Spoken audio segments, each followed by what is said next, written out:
lại Vita đang đi đò để đi đến Động Thiên Hà và Động Thiên Thăng. Mọi người cùng khám phá với mình nhé. Let's go!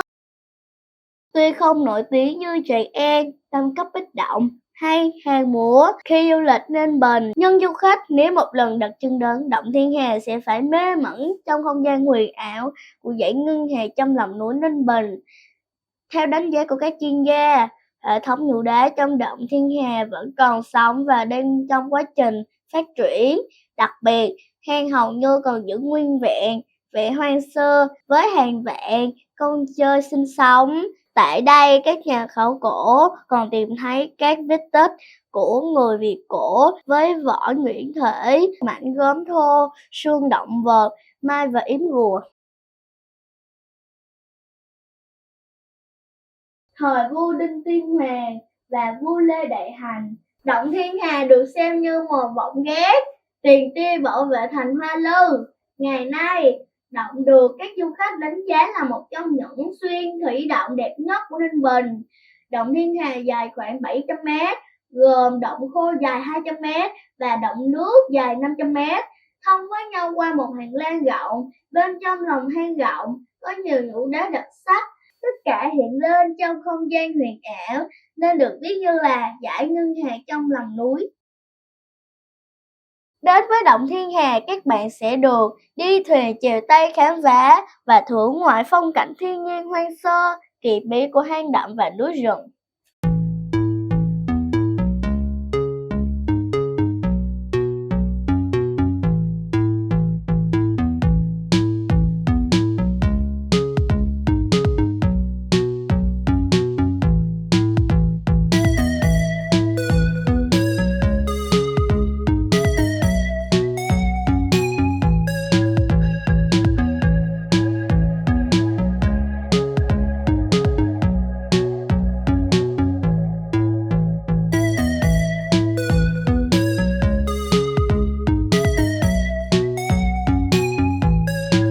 Hôm nay hãy cùng theo chân gia đình mình tham quan Động Thiên Hà nhé. Mình thấy bác lái đò vừa kim luôn hướng dẫn tham quan cho du khách. Trên tay bác ấy luôn chuẩn bị sẵn đồ ăn, nước uống và không thể thiếu đó là đèn pin. Vì trong động khá tối nên cần phải sử dụng đèn pin các bạn ạ.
cử động, bạn sẽ cảm nhận được thiên nhiên đẽo dọt hết sức tinh vi, tỉ mỉ, hiện lên trước mắt là một không gian tĩnh mịch đến lạ thường. Tạo hóa đã chia động Thiên Hà Ninh Bình thành hai khu vực riêng biệt, gồm một động khô dài 200 m và một động ướt dài 100 m với nhiều hình thù lạ mắt, độc đáo. Tiến sâu vào động khô, du khách sẽ có cảm giác như lạc vào một cung điện cát vàng với những nhũ đá sắc màu lung linh như ánh mặt trời, mang nhiều hình thù khác nhau, khơi gợi trí tưởng tượng của con người. Ngoài ra, nơi đây còn có cả tòa lâu đài đá gắn liền với những chuyện cổ tích như con khỉ, quay trò hội chuột vân vân và nhiều dấu vết của cư dân Việt cổ, công cụ cụ già điểu, gốm thô.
Đặc biệt, nhận hết đoạn hang sau, chúng ta sẽ thấy những chùm sáng rực rỡ hiện lên. Đó là giếng trời nha các bạn. Giếng trời rộng và cao gần 3 mét. Và những ngày nắng, ánh sáng mặt trời phản chiếu lên các khối nhũ đá, tạo ra những tia sáng lấp lánh, lúc vàng, lúc tím, lúc sống động.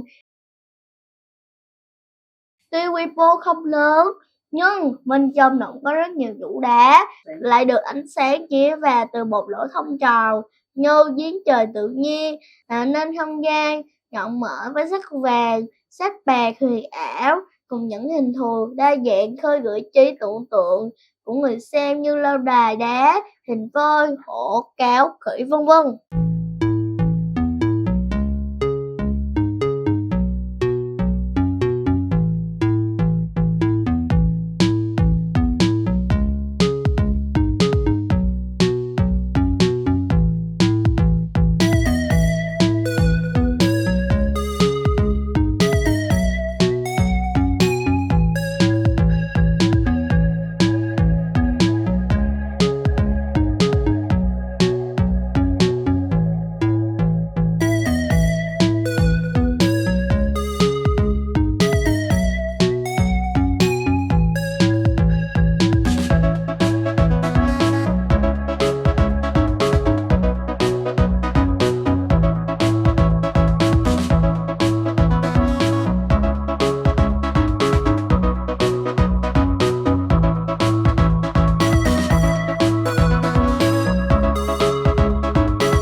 Sau khi chiêm ngưỡng hết cảnh quan phong phú tại động khô, nhà mình tiếp tục lên đò xuôi theo dòng nước để đến với động nước. Đây là tâm điểm được ví như dải ngân hà trong lòng núi, với con sông uốn lượn, xung quanh là tầng tầng, lớp lớp.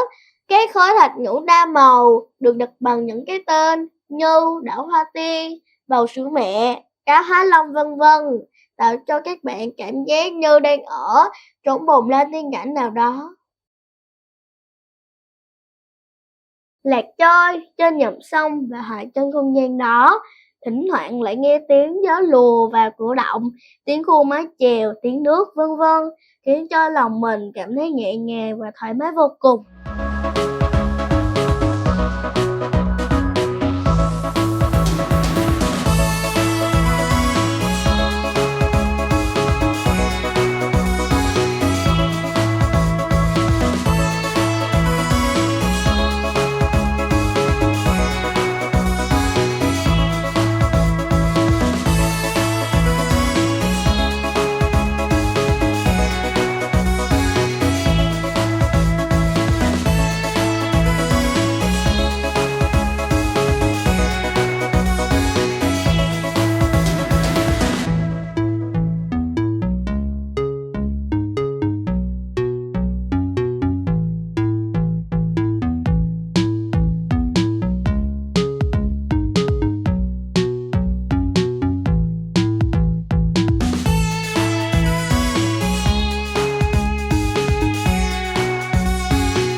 Đi đò trên dòng sông ngầm uốn lượn, các bạn sẽ tiếp cận đến động Thiên Hà Nước, được người dân nơi đây đặt cho cái tên mỹ miều là nhãn ngân hà trong lòng núi.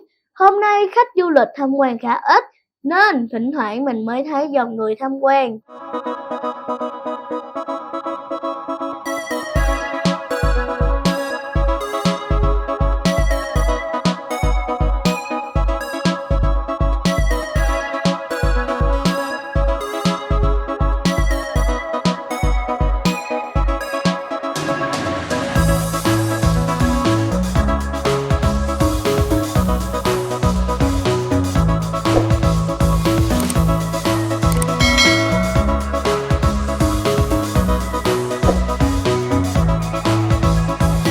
Vì trong động nước hẹp và thấp nên bác lái đò bằng cây sào, không dùng máy chèo đâu nhé. Kỹ năng của bác thật điêu luyện và khiến cho mình rất khâm phục. Lên đên trong lòng động, trần động hiện ra với vô số thạch nhũ lung linh sắc màu, lấp lánh từ chân sao, hòa quyện vào tiếng gió luồn lách vào hang, tiếng máy chèo khẽ va vào nước, tất cả giúp cho trí tưởng tượng của mình thêm bay xa.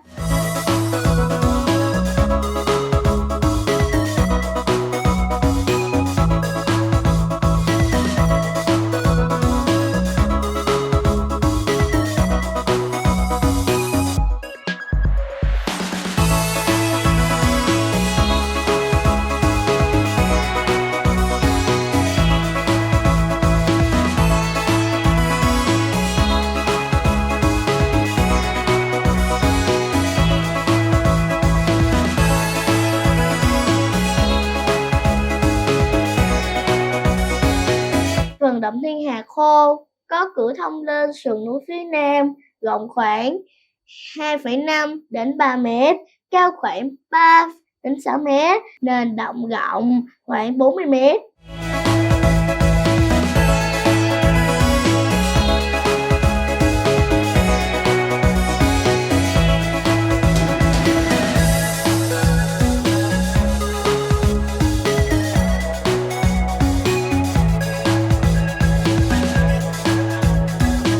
Tại khu du lịch sinh thái động Thiên Hà nên mình còn có động Thiên Thanh. Bây giờ nhà mình di chuyển qua động đó xem có gì nhé.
cũng là một động khô nằm trên lưng chừng núi Tướng, có chiều dài khoảng hơn 50 mét, chiều cao của động khoảng 3 đến 4 mét.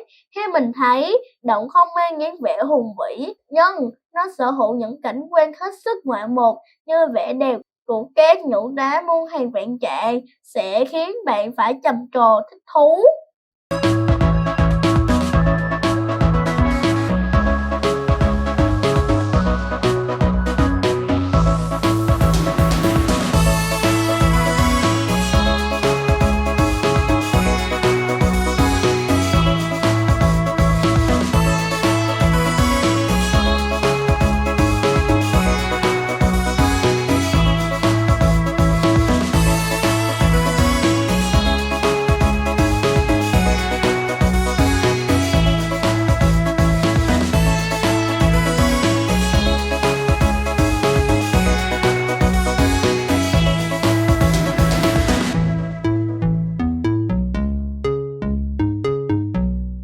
Mình có nghe bác lấy đời giới thiệu ở đây có cây thị hoa lư rất nổi tiếng.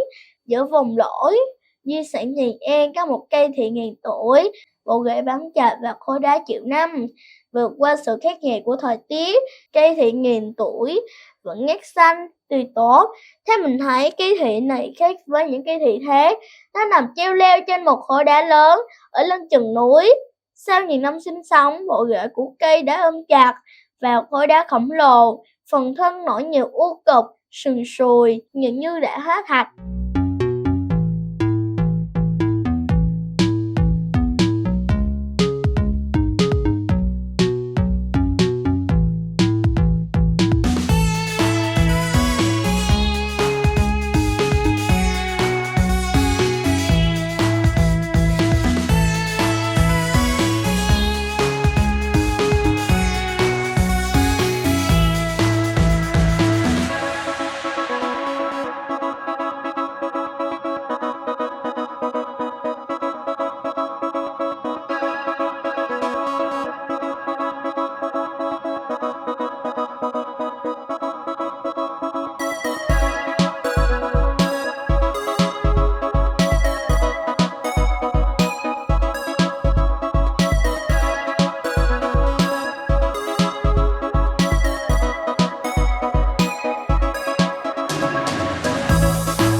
Nếu đã từng tham quan nhiều hang động ở nhiều nơi khác nhau, thì các bạn hãy một lần ghé về Ninh Bình mà tham quan động Thiên Hà nhé.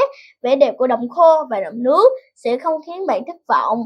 Clip của mình xin tạm dừng tại đây. Đừng quên like và đăng ký kênh để theo dõi hành trình tiếp theo của gia đình mình nhé. Cảm ơn mọi người đã đồng hành cùng mình. Thank you and bye bye.